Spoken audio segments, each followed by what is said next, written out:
friends, welcome or welcome back to the Infinite Library, and today we are going to be looking at all of the books that I'm going to be trying to read in the month of May. It's a lot. I'm also going to be filming the 4th episode of Treasure or Trash as well, which is another set of books. But the reason why I'm trying to get through so many books is because in June I'm going back to Cymera, which is a sci-fi fantasy horror book convention in Edinburgh, going again with my friend Jules Gemharts. Really looking forward to it, and they announced all the authors for this a week or so ago, and some of them I've read from. A whole lot of them are ones I've been meaning to read from and haven't got around to them, and now I have the perfect excuse to finally get to them. So pretty much as soon as they announced all the authors, I went and ordered a whole bunch of them from the library. So I don't have anything really physical to show you in this video because they're all currently en route to me from the library pretty much. Or there's a couple I have via audiobook, I think, as well. But not many of these books I'm actually reading physically because they're not books I'm wanting to buy just yet, because I'm really just kind of taste testing them. So I am not expecting to get to all these books. I am, however, expecting to try all of these books. Some of the books, it might be that I just try a chapter or two. I don't think that maybe this author is really for me. But maybe I'll try them again another time in the future, but I'm not going to prioritize trying to read a book by them before the event. So I will be soft DNFing some of these. I am expecting. I will be maybe actually DNFing some of these. But I'm okay with that because this is me really just trying out all these authors before I get to see them in person. So some of these, however, are ones I'm really excited about. They're books I've been wanting to get to for a while, and I've just never had the excuse to do it until now. But first, I have two other books that I will briefly mention that I'm going to also try and get to this month. One that I have to because it's an art, but the first one I actually do own physically, and that is Rebel Witch by Kristen Cigarelli. This is the sequel to The Crimson Moth, which I read like a month or two back now. Really enjoyed it. Was hoping to get to the sequel last month, but did not. Had too many other things to read. So I'm hoping I can try and squeeze this in as well. We'll see. It shouldn't really be a priority of mine to get to it this month because I'm trying to focus on Cymera. But I really want to. If not, I will definitely be reading this in June once I'm no longer reading for Cymera. But I would really like to get to this. This is a romantasy book about a woman who pretends to be a debutante during the day and at night time is known as the Crimson Moth, who is a witch rescuing other witches because witchcraft is banned in this place that she lives in, and there is a general who is like a witch hunter who is after her essentially, and they kind of get embroiled in a bit of a cat and mouse game with each other and their hearts. And I really enjoyed the first book, which was kind of unexpected. This is a finished duology as well, so I'd really like to finish it whilst the details are still fresh in my mind, but we'll see because it's not my priority really for this month. The other non-Cymera book I'm reading is an ARC that I got, which I'm also really excited to read. I think honestly, like, this book just sounds kind of crazy, and I'm fully here for the kind of crazing this is giving. This is the romantasy horse girl book. It's Behooved by M. Stevenson. Here is the cover for it, which is gorgeous, by the way. This is essentially about a woman called Bianca. She ends up marrying a prince. However, an assassination attempt happens on their wedding night and he gets turned into a horse. And they have to go on like an adventure again to return him to his human form. And I guess they kind of get closer to one another during it, but it just sounds really fun, not gonna lie. It's the horse girl romance and it sounds hilarious. It's probably not gonna be hilarious, but the concept is so funny. I just want to try it to see how good it is. It might be awful, but I'm here to try and find out if it is or not. So I'm going to be getting to this. Its release date is the 22nd of May, I believe. So I'm going to try and be getting to it in the earlier part of the month because I have a digital arc for it. Those are the two books that I'm going to be reading that are not part of my Cymera reading. I always do a book club, but I've actually picked books from this list that I'm doing because there are plenty of queer fantasy, because I will always prioritize queer fantasy. So there are plenty of those to pick from for my book club, so that is what I'm going to be doing for my book club. I don't yet know what the book club book is going to be, but it's this one. so you'll know one of the books I'll be talking to you about. So because I don't actually own any of these books physically myself, I've kind of just got up the Goodreads reviews for all of these books. I'm just going to go through them together briefly and give you like the spark notes of what they're about. They're all books I'm mostly interested in reading, some more so than others. So I do know which ones I'm going to be prioritizing. There are a couple that I'm just trying just to see if I will like them, but I'm not entirely sure if they're gonna be my thing. But because the author's there, I'm going to try it and see anyway. Most of those are like the more romance heavy ones, to be honest. But I split these into genres. Fantasy is of course the biggest genre, but I also have sci-fi and horror, and I thought we would start with the horror books first that I'm going to be trying to get to. So first on the list we have Jackal by Erin E. Adams. This is a black horror about, I believe, girls go missing. Yes, so the main girl, her best friend is getting married, and then she goes missing on the day of the wedding. And there starts to be a pattern of missing girls happening whenever there's parties in the woods, and then they find like a dead girl. So it's kind of a murder mystery, but definitely a horror. I think there is like something evil in the forest essentially, but I've heard really good things about this one, so I am really looking forward to be trying this one out for sure. It's classed as mystery thriller, not horror, even though its genre is actually down as horror. It also won the Bram Stoker Award nominee for Best First Novel, so that's pretty cool. Very interested in this one. Next we have one that hasn't got a good rating, so I really don't know if I'm gonna like this one or not, but because it's a horror and I don't think it's super long either, it's about 300 pages, I'm gonna give it a try because the premise sounds interesting to me, but it does only have a 2.82 rating on Goodreads, so not great in terms of its rating. But this is Curdle Creek by Yvonne Battle Felton. This is about a 45-year-old widow called Cymera. She lives in an all-black town in rural America, which is stuck in the past. But then a series of events happens, which finds Cymera transported back in time into another realm where she must answer for the crimes committed by Curdle Creek. So this is like an American Gothic kind of book. Like, it sounds really interesting. I'm really intrigued by this, but it hasn't got good ratings. The author has other books as well, I believe. She's an American writer who lives in the UK. She's doing a lot of like writing panels, I believe, at the event. But yeah, this is her newest book that's come out, and it hasn't had good reviews, unfortunately. I should probably try one of her older books, to be honest, because they have better reviews. But I'm really intrigued by this one. And then the final horror I have is The Haunting of Alejandra by V. Castro. I could only find V. Castro's newest book in the library, unfortunately. I think it's called Immortal Pleasures, and I'm not interested in reading that one because I've not heard good things about it.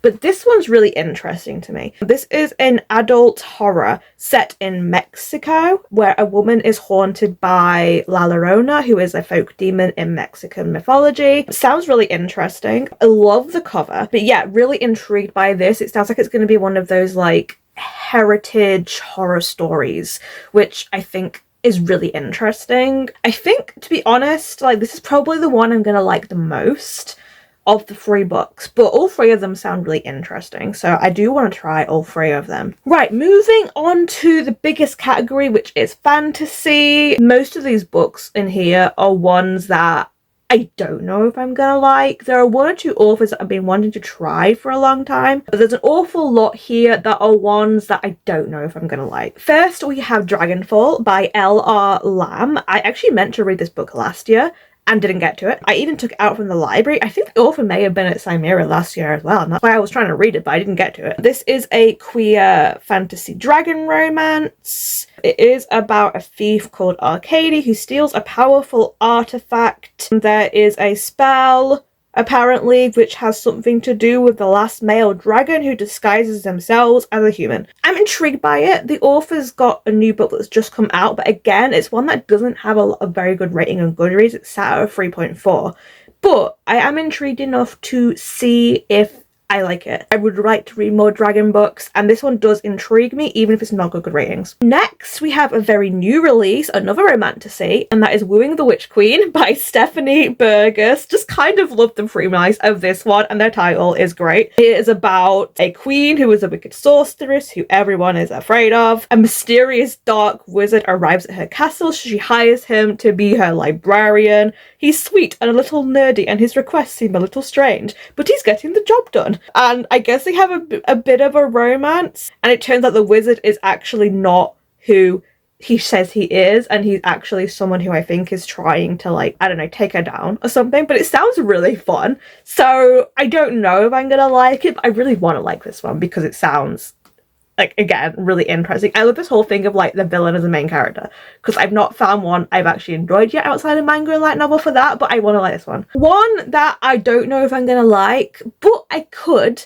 It's more of a cozy read, so if it goes more into cozy than romance, I think I will like it. And that is Best Hex Ever by Nadia El Fassi. It is a contemporary romantic fantasy about a kitchen witch who is cursed to hurt anyone who falls for her. They say it's perfect for fans of Talia Hibbert and A Very Secret Society of Irregular Witches. I loved The Very Secret Society of Irregular Witches. I haven't read Talia Hibbert yet, but I loved that book, and I'm hoping it falls more into how that book was, because that book really worked for me. But I'm worried it's going to be more about romance, to be honest. It's about a kitchen witch called Dinah. She runs a London cafe, and then someone called Scott, who is back from traveling the world and is the new curator at the British Museum. And he goes to a wedding, he meets her at a wedding, and then finds out she's a witch. And there is a hex, I guess. So intrigued, but don't really expect that I'm going to be loving this one, to be honest. But again, it's one that I'm intrigued enough to try out. All these books I'm taking out from the library, so I'm not losing anything, like money-wise at least. Like, I'm not buying these books. Next, another one that I've been seeing around for ages and just haven't got around to. I love the covers for this series. This is Spellslinger by Sebastian de Castell. They have an awful lot of other books out, but I thought I'd try this series first, which is their YA series, because I'm just genuinely really intrigued about it. Even though I have a suspicion I might prefer the newer books more. Magnificent Seven or something, I think. But this is giving me Six of Crows vibes, not gonna lie. This is about a magical con game. Someone called Kellen, who is supposed to be doing these trials that will make him a spellcaster, except he's lost his magic and he has to find a way to get it back, I suppose. And she meets a mysterious stranger who I believe could help him. I don't really know exactly what it's about from that, but I am intrigued enough, and I love the covers for these, so I just want to try them and see if they're good or not, basically. Next is one that I really don't know if I'll enjoy. It's not got good ratings, but it is a queer fantasy, so I want to try it purely because of that alone. And that is Until We Shatter by Kate Dillon. This got a lot of hype last year, and then it came out and crickets. I don't think anyone really liked it. But this is a epic heist fantasy, perfect for fans of Six of Crows and a darker shade of magic. It is about a thief called Cammy who has to do a heist to, I believe, help her mother who has fallen ill. But the catch is that she has to work with Chase, beautiful, dangerous, and full of secrets, to steal a powerful relic the church is hidden within a deadly realm of shadows. It actually does sound interesting, but I've not heard great things about it, so we will see. Next is another one that I've heard mixed things about, but I'm really interested in reading it because I believe it has a non-binary protagonist, and that is The Unbroken by C.L. Clarke. Queer fantasy. It's about someone called Terrain who was a soldier. Her company has been sent back to her homeland to stop a rebellion. And then another person called Luca, who is a turncoat. Oh, her uncle is the king, apparently, and she is trying to sway rebels towards peace. So these two characters are basically kind of put up against each other, I suppose. So I don't really get a vibe for what the story's about from that, to be honest, but I've heard reasonably good things, so I'm gonna try it anyway. And then the last fantasy I've got on my list is The Outcast Mage by Annabelle Campbell. This is a fairly recent release. I believe it came out in January. Not one that I'm super interested in, not gonna lie, but I'm gonna give it a try. It is about a glass city where magic's everything. There is a student called Nyla, who is trying to prove that she can control her alchemy. If she fails, she'll be forced into exile. She gets saved by a mage and is taught by him, but there is violence brewing on the wind and greater powers at work. Her city descends into civil war. So it's not hugely interesting, to be honest, and that's why I don't know if I'm gonna like it. It does have a reasonably high rating of 3.85 in Goodreads, only about 200 reviews though. This one just doesn't necessarily appeal to me. It has dragons in it, which is cool, and it is said it's a debut fantasy, by the way, and it does say it's perfect for fans of James Islington and Samantha Shannon. I did recently read The Will of the Many and I loved it, so yeah, I don't know. I'm not super interested in this one, but I'm gonna try it. So, the last 3 books I have are all sci-fi. So, the first one, to be fair, sci-fi is always such a hit and a miss genre for me, so I don't know if I'm gonna like any of these, but I'll start with talking about the one that I'm most intrigued by, and that is We Are All Ghosts in the Forest by Lorraine Wilson. It's kind of a dystopian world, the internet collapses, and digital ghosts are left behind who are hungry. So it's about a 30-journalist called Katerina. She fled the overrun cities to the relative safety of her grandmother's village, where she lives a solitary life of herbal medicine and beekeeping. However, a wordless boy finds her in the marketplace, and stuff is happening that is kind of getting really bad in the area, and she is accused of witchcraft. And she escapes into the forest with a man called Stefan, who is searching for his missing father. So it sounds really intriguing. I've got to say, like, I have no clue what it's about, to be honest, but I'm really intrigued by the world of this one. That's the one I think I'm probably going to like the most, hopefully. Next is another book that I actually meant to try and read last year, and I think I started the audiobook and I wasn't vibing at the time, so I put it aside, but not because I didn't like it, it just wasn't vibing with it at the time. But this is Ascension by Nicholas Binge. This is a speculative thriller about a group of scientists that kind of go up into this mountain, and there's something weird up in the mountain, basically. And as they ascend, things don't make as much sense. It's giving me Annihilation. I'm quite intrigued by it, and it is a shorter one, so one I think I would like to try and get to. And the final book is the latest book by Peter F. Hamilton, Exodus. This is the start of his new series, The Archimedes Engine. He's like a really long-running sci-fi writer. I don't really know where to start with him, but they actually don't have many of his older books in the library. So I've actually chosen to get the audiobook of his latest book. It's a sci-fi action adventure. Oh, RPG. Okay. Oh, okay. This is definitely different from what I thought it was. This actually looks like there is an actual video game coming out, and he's writing a book set in the world. That's kind of intriguing, not gonna lie. He's a long-running sci-fi writer. He's written a lot of stuff. I really wanted to try Pandora's Star because I think that's his first book, but I just can't find it anywhere. And it's like really big chunky sci-fi, so I don't really want to buy it if I don't know if I'm gonna like it. So I thought I'd try this because I can get an audiobook. Humanity fled a dying Earth 40,000 years ago. A bunch of Ark ships arrive at a place called Centauri. Survivors of Earth signaled to the remaining Ark ships that humanity had finally found its new home among the stars. So thousands of years later, this is all world building, to be honest. There we go. Among those yearning for a better life is Finn, for whom Earth is not a memory, but merely a footnote from humanity's ancient history. Born on one of the Crown Dominion worlds, Finn has known nothing but the repressive rule of the Celestials, though he dreams of the possibilities of boundless space beyond his home. Doesn't really tell me anything, but I'm gonna try it. It's a space opera.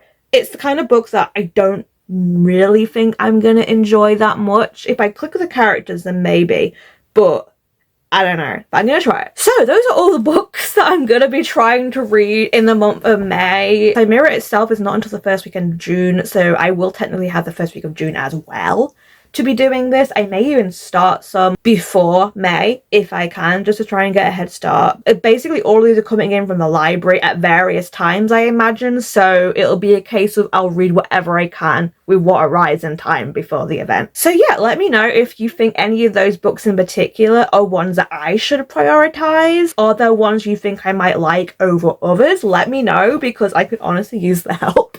And until next time, stay safe, stay cozy, and I'll see you in the next video. Bye!